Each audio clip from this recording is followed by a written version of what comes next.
Hi guys and welcome back. So today I thought I'd do a haul video. I recently purchased a few things from Jackson's Art and thought I would share them. It's not very often that I share or do haul videos anymore, so I thought it would be good to do one. It's been a little while. So here it is.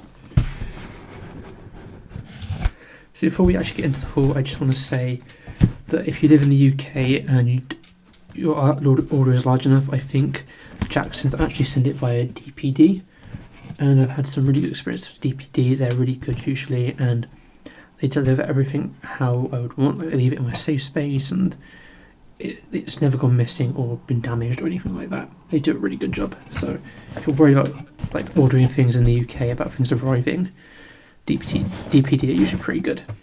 So let's go on with it. You can see here that it's all packaged quite well.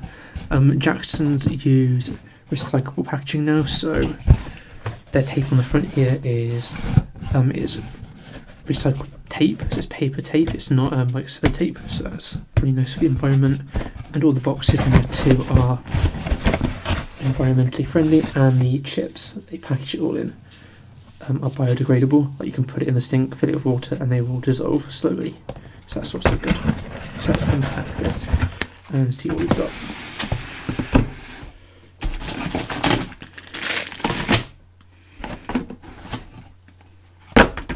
Oops.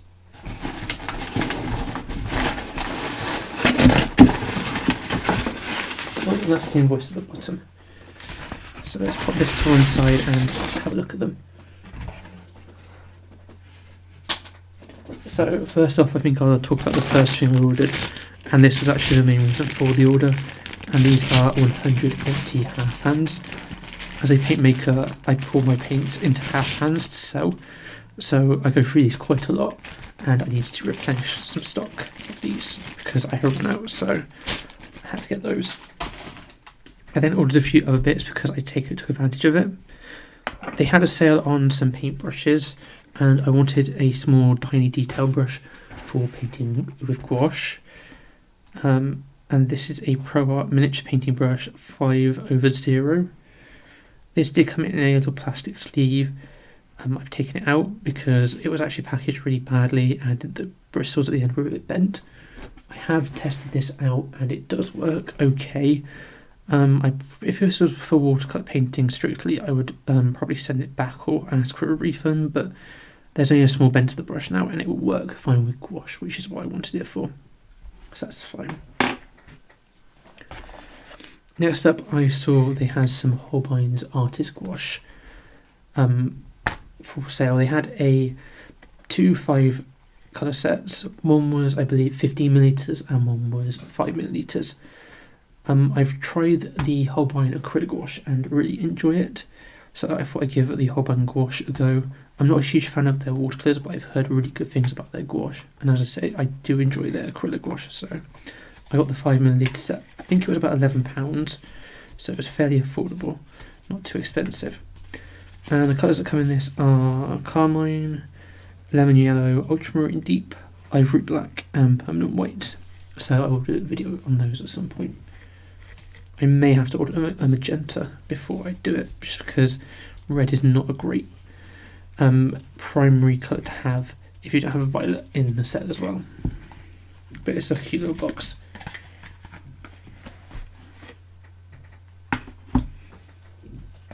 Next up, I ordered some paint tubes. Again, there's more of the biodegradable peanuts in here. You can see you can squash those down pretty easy, even without water. So I first of all ordered a stock of a colour that I'm running low on, and that is Mars Yellow from Windsor, from Old Holland. Hold on a second, let me zoom you guys in because you're a bit zoomed out.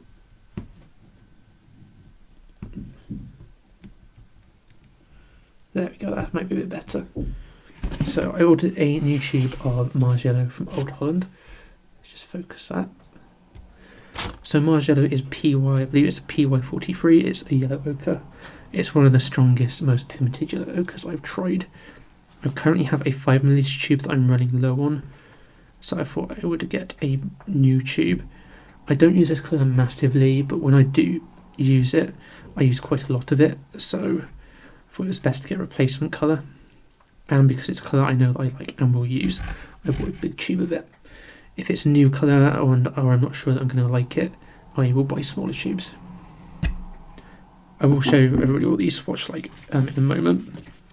I also then got another watercolour, and this is Scarlet Lake. This is the PR168. I have a small tube of this too.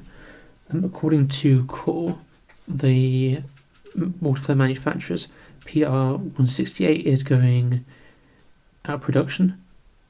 I think the only brands that make it are Core, Daniel Smith, and Old Holland, to my knowledge anyway. There might be more out there.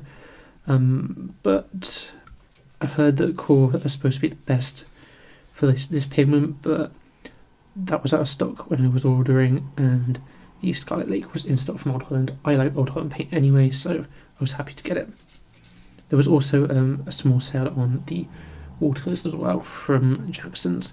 I think they had a small discount on each colour, each watercolour brand.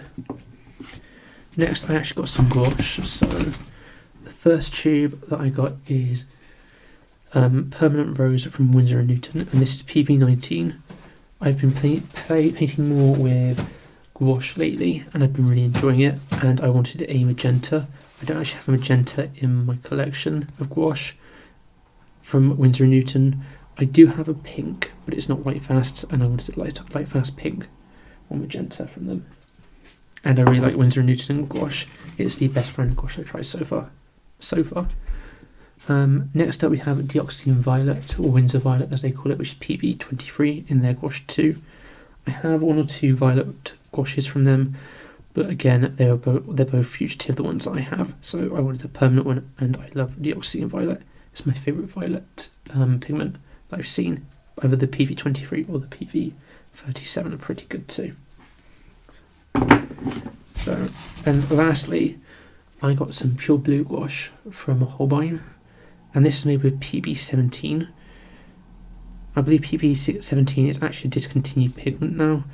You can't find it in watercolour. You can get Pb16, which is similar, and there are a couple of watercolour brands of that, but I've not seen Pb17 in a watercolour brand before. And it's supposed to be a really nice blue. I have previously been sent a swatch of Pb17 in watercolour from Holbein, from a fellow artist. I can't remember their name, I'm afraid. But yeah, it was a really nice blue, so I thought I'd try and get it to see what it looked like. I know it's not watercolour, but it will give me an idea of what the colour looks like. And I could use this as watercolour if I used it fit enough, but we'll see what it looks like. Let's remove this box. And then lastly, I haven't unwrapped this already, as you can tell.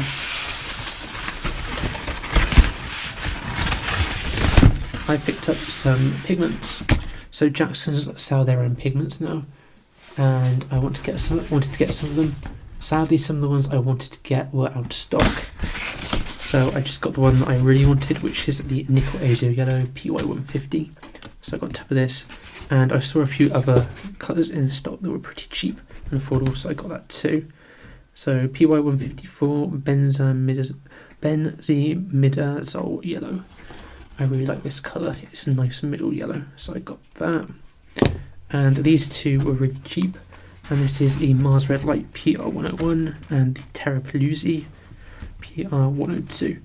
And these are really popular colours for handmade paint makers. A lot of people like them, so I thought I would get those to play with. Okay, so we're going to start with the watercolours first. I'm going to use my small tubes of paint rather than my big tubes, just to obviously save wasting paint. I'm going to pick up a new tube just for the sake of it.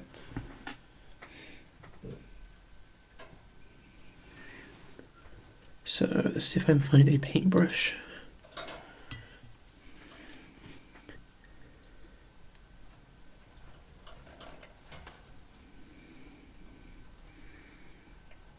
Just going to try and get a little blob of colour. So this is the Mars Yellow. You can see it's a really good yellow ochre. It's very bright and it's very strong.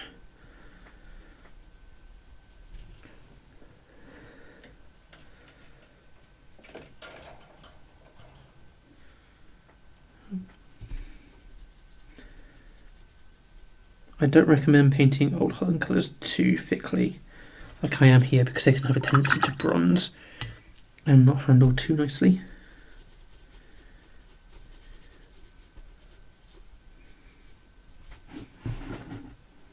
I realise there's a giant glare on it. Whoops.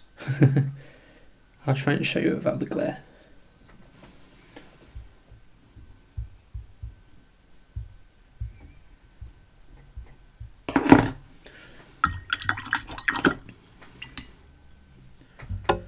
Oh, I need a bit of cloth just to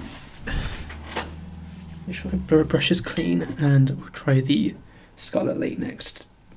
So they call it Scarlet Lake Extra. I'm not sure why the extra, but oh, it's a bit gummy.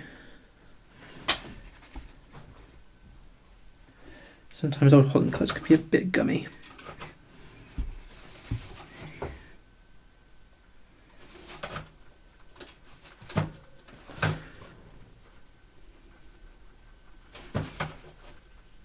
Because it's a really nice sort of red-orange colour. Very strong, so I do wonder what makes the core one better. Perhaps it's the properties of the paint that people don't like of old Holland, because it can be a bit of an acquired taste, because they're a little bit gummy.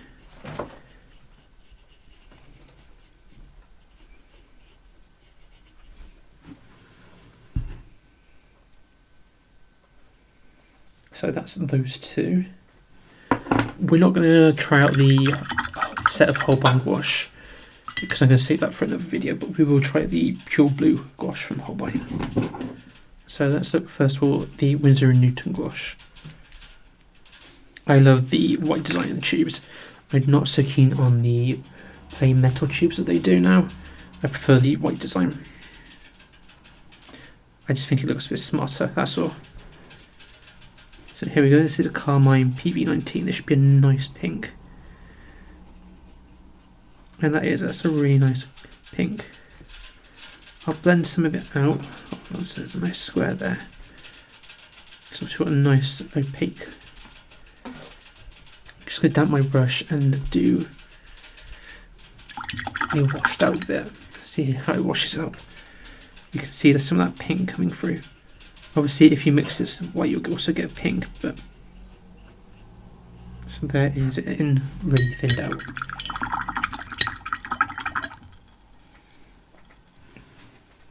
Just being careful not to put my fingers in that red hot old Holland paint. So next, Dioxazine Violet. I expect this to be just as nice. So let's have a look. They seem to be a little bit gummy. I wonder if they've got some binder issues going on. Again, as I kind of expect, that's a really nice strong violet colour, and it's going to be light fast too, which is good. See if I can get a bit of a darker colour going on. Because that probably looks almost black on camera. It's very strong. So again, I'm just going to pop a little smudge there and blend that out, just so you guys can see what it looks like if I thin it. You can just see that more violet colour.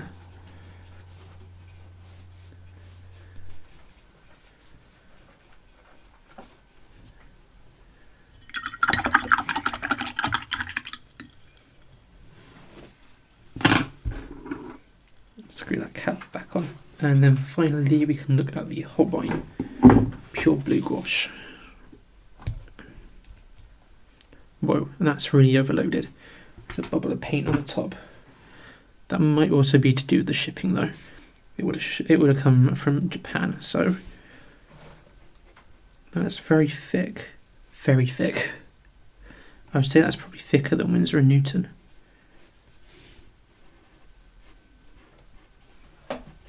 Can be sometimes difficult if you've got really thick gouache, because it means you have to have more water to thin it down. And sometimes it could be easy to add too much water. That's a really nice blue. Let's see if I can just damp my brush and get... That is a really nice blue colour.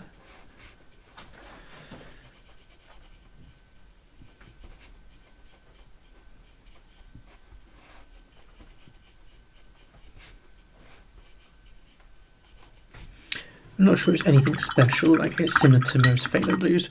I think if you mix the PB15 with PB16, you could get something quite close to that. So it's not, I wouldn't say it's a must-have colour. It's a nice colour, but not a must-have. You can see now that Mars Yellow is dried a bit now. You can see how intense and concentrated it is.